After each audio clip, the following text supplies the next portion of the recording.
પાલિકાની disposal site પર ફરી એક વખત ભીષણ આગ ભભૂકી ઉઠી છે। કચરો ઉલેચવાની કામગીરી દરમિયાન અચાનક જ આગ લાગી હતી। ફાયર વિભાગની 2 ગાડીઓ દ્વારા પાણીનો મારો ચલાવવામાં આવ્યો। 2 અઠવાડિયાથી લાગેલી આગ હજુ સુધી કાબૂમાં નથી આવી। ડમ્પિંગ સાઇટ પર આગને લઈને ધુમાડાના ગોટે ગોટા જોવા મળી રહ્યા છે। કમિશનરે આગ લાગવા પાછળ ટેકનિકલ કારણ આપ્યું છે। વિપક્ષ દ્વારા કચરા કૌભાંડના ગંભીર આક્ષેપ કરવામાં આવ્યા છે। 231 કરોડના કોન્ટ્રાક્ટમાં ભ્રષ્ટાચારની શંકા ઉઠી રહી છે।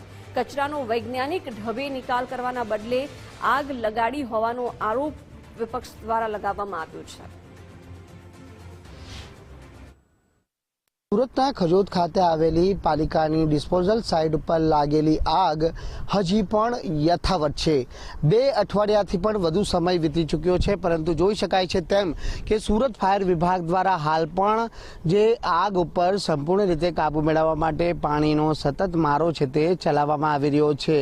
હાલ સુરતના ખજોદ ખાતે આવેલી આ ડિસ્પોઝલ સાઇટ છે, જ્યાં વૈજ્ઞાનિક ઢબે છે તે એજન્સીએ આ કચરાનો નિકાલ કરવાનો હોય છે, પરંતુ છેલ્લા કેટલાક દિવસોથી જે આગ લાગી છે તે આગના કારણે છે તે ધુમાડાના જે ગોટે ગોટા અહીં હજી પણ યથાવત છે। એટલે આગ ઉપર હજી પણ સંપૂર્ણ રીતે કાબુ મેળવવામાં આવ્યો નથી। જે પ્રમાણે વિપક્ષ દ્વારા આક્ષેપ લગાડવામાં આવ્યો હતો કે વૈજ્ઞાનિક ઢબે કચરાના નિકાલ કરવાના બદલે આ કચરામાં આગ લાગી નથી, પરંતુ લગાડવામાં આવી છે। એટલે હજી પણ આગ ઉપર સંપૂર્ણ રીતે જ્યારે કાબુ મેળવાયો નથી, ત્યારે સવાલ અહીં ચોક્કસથી ઉઠી રહ્યા છે કે આગ એવી તો કઈ રીતે લાગી કે હજી આગની અંદરથી ધુમાડા છે તે નીકળી રહ્યા છે।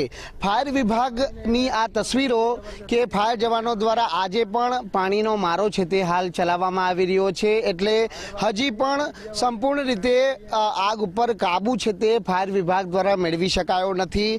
વિપક્ષ દ્વારા જે પ્રમાણે આક્ષેપ કરાયા હતા કે છેલ્લા 3 વર્ષ દરમિયાન જે 231 જે કરોડની અંદર આ વૈજ્ઞાનિક ઢબે કચરાનો નિકાલ કરવા માટેનો જે કોન્ટ્રાક્ટ આપવામાં આવ્યો હતો, પરંતુ ક્યાંક આ સમગ્ર બાબતને લઈને વિપક્ષ દ્વારા કરાયેલા આક્ષેપોને લઈને જે એજન્સી સામે શંકાની સોય ચોક્કસથી ઉપજી રહી છે। બીજી તરફ જે આગ લાગી હતી તે આગ લાગવા પાછળનું કારણ પાલિકા કમિશનર દ્વારા જે ટેકનિકલ કારણ છે તે જણાવવામાં આવ્યું હતું, પરંતુ આગ લાગી કે લગાડી આ એક તપાસનો વિષય એટલા માટે બની રહે છે કે જ્યારે આ કચરાનો વૈજ્ઞાનિક ઢબે નિકાલ કરવાનો હોય છે, ત્યારે આ કચરાની અંદર આગ લાગી કે લગાડી આ એક તપાસનો વિષય અહીં ચોક્કસથી બની રહે છે।